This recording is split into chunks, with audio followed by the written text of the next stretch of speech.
कुणाल दोनों ही गाड़ी में बैठ गए थे। ड्राइवर ने गाड़ी स्टार्ट कर दी थी और वो लोग सुनसान जगह से गांव की तरफ बढ़ चले थे।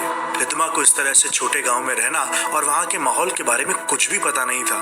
रिद्धिमा के लिए ये दुनिया पूरी नई और अनजान थी। उसने ड्राइवर से एक सवाल पूछा, भैया एक बात बताइए, जब इतनी तेज आंधी चल रही थी तो वो औरत वहां पर क्या कर रही होगी? जैसे ही ड्राइवर ने रिद्धिमा की बात सुनी, वह घबरा गया, क्योंकि वो पहले ही किसी औरत की गाड़ी के सामने आ जाने से भ्रम में था और अब रिद्धिमा के फिर से वही बात छेड़ने की वजह से डर के मारे उसके माथे से पसीना टपकने लगा। ड्राइवर ने घबराते हुए पूछा, कौन सी औरत मैडम जी? अब आप किस औरत के बारे में बात कर रही हैं? साहब ने तो कहा था वहां कोई औरत नहीं है। ड्राइवर की ऐसी हालत देखकर रिद्धिमा की हंसी छूट गई। अरे ड्राइवर भैया, आप तो फिर से डर गए। मैं उसकी बात नहीं कर रही जो आपकी गाड़ी के सामने आई नहीं थी और आपको लगा कि आ गई थी। ड्राइवर ने पूछा, तो फिर तो कौन सी औरत की बात कर रही हैं आप? रिद्धिमा ने ड्राइवर को उस औरत के बारे में बताया जिसे उसने खेजड़ी के पेड़ के पास देखा था।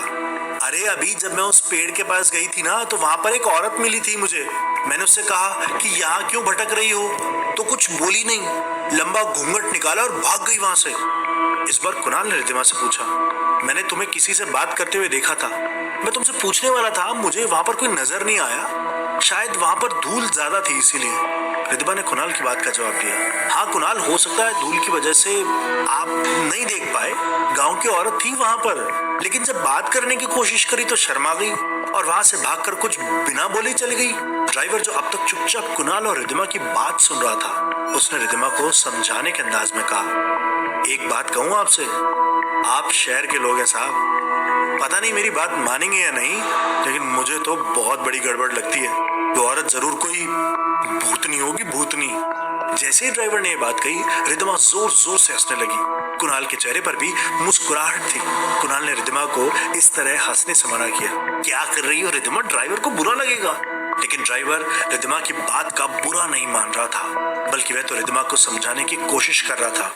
अरे मैडम जी, सच कह रहा हूँ, ऐसे वीरान इलाके में आंधियों में चुड़ैल घुमा करती हैं। आपको शायद पता ना हो, कुछ दिन पहले इस गांव के एक डॉक्टर पेड़ से लटका हुआ मिला था और उसकी बीवी का तो आज तक पता नहीं चला है। ड्राइवर की बात पर कुणाल ने धीरे से कहा, अरे तुम्हें जानकर खुशी होगी कि इस डॉक्टर की जगह पर मैं ही हॉस्पिटल के अंदर नया डॉक्टर आया हूँ।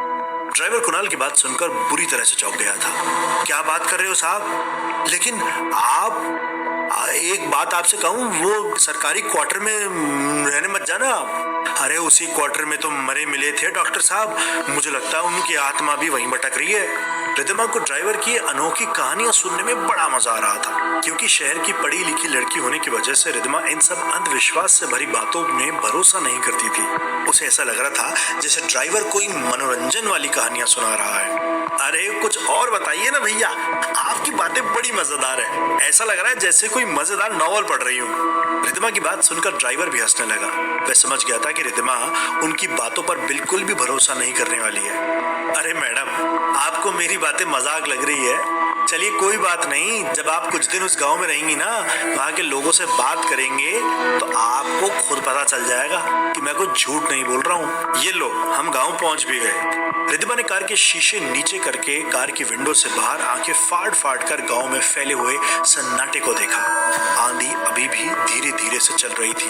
हवा का जोर अब पहले से कुछ कम हो चुका था। रिद्धिमा ने हैरान होते हुए पूछा, हम गांव तो पहुंच गए, लेकिन यहाँ कोई नजर ही नहीं आ रहा है। कुणाल ने भी कार की विंडो से बाहर देखते हुए ड्राइवर से सवाल किया, ड्राइवर भैया, गांव में इतना सन्नाटा क्यों नजर आ रहा है? अब आप तो सब कुछ जानते हैं, आपको इसकी वजह भी पता होगी।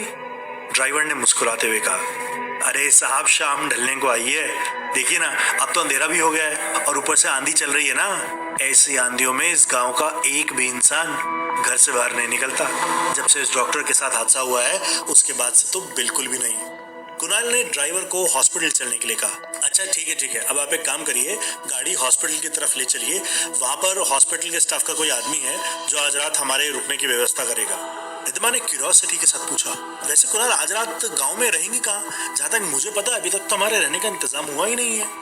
ड्राइवर गाड़ी को हॉस्पिटल की तरफ मोड़ चुका था। कुणाल ने रिद्धिमा को परेशान होने से मना किया और उसे बताया कि उन दोनों के रहने का इंतजाम पहले से ही किसी ने कर दिया है। जैसे ही कुणाल और रिद्धिमा हॉस्पिटल पहुंचे, विजय उनका इंतजार कर रहा था। डॉक्टर कुणाल को देखते ही विजय ने मुस्कुराते हुए उनका स्वागत किया। गुड इवनिंग सर, आइए सर। छोटा सा गांव है सर, आपके रुकने के लिए बहुत कुछ तो नहीं कर पाया हूँ, लेकिन बस कुछ ठीक ठाक सा अरेंजमेंट करने की कोशिश करी है। रिद्धिमा भी तब तक गाड़ी से उतरकर नीचे आ चुकी थी। उसने विजय से पूछा, लेकिन डॉक्टर्स के लिए जो मेडिकल क्वार्टर्स मिलते हैं उसमें क्या प्रॉब्लम थी? आप पहले से अरेंजमेंट करवा देते तो हम सीधे वहीं चले जाते ना। मेडिकल क्वार्टर्स का नाम सुनते ही जैसे विजय के चेहरे पर डर के एक्सप्रेशंस आ गए थे। कैसी बात कर रही है मैडम, आप तो जानती है ना, कुछ वक्त पहले इस गांव में एक हादसा हो चुका है, उसमें रहना तो दूर, आसपास तक कोई नहीं जाता है मैम। कुणाल भी विजय की बात सुनकर हैरान था, लेकिन फिर वह समझ गया था डॉक्टर अमित के साथ हुए हादसे के बाद ये जायज था कि लोग उस घर में जाने से डर रहे थे। कुणाल ने विजय से पूछा, इट्स ओके, कोई बात नहीं, लेकिन अभी बताओ जाना कहाँ है? विजय ने डॉक्टर कुणाल का सवाल का जवाब दिया। आज रात आप मेरे साथ चलिए, मैं यहीं गांव के घर में किराए के रूम लेकर के रहता हूँ सर। मेरी फैमिली तो यहाँ नहीं रहती, और आज आप वहीं रुक जाइए, मैं अपने दोस्त के घर चला जाऊंगा।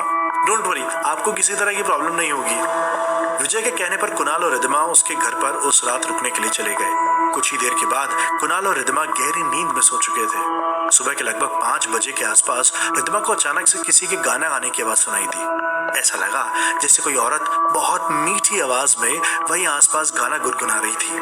गहरी नींद आने की वजह से रिद्धिमा उस आवाज को इग्नोर करने की कोशिश करने लगी, लेकिन उस आवाज में इतनी मिठास थी कि रिद्धिमा से रहा नहीं गया और वह बिस्तर से उठकर खिड़की के बाहर झांकने लगी।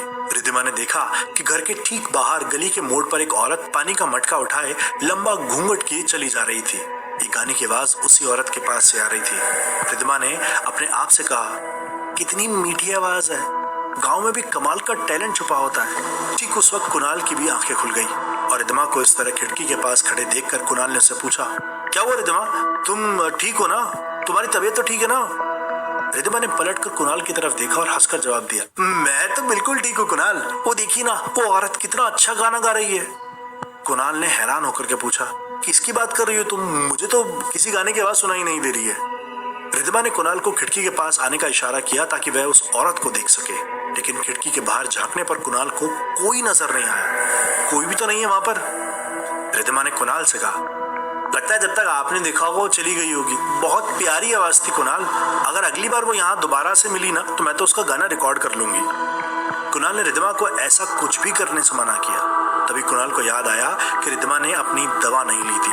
रिद्धिमा, तुम्हारी मेडिसिन कहाँ है? कल भी तुमने दवाएं नहीं ली थी, चलो अभी लो।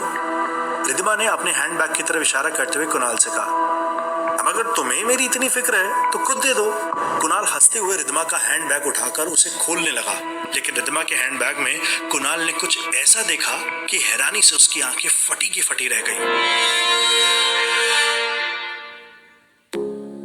क्या वहां पर सचमुच कोई औरत थी जो रिद्धिमा को बार बार दिखाई देती थी, या फिर यह रिद्धिमा का महज एक भ्रम था?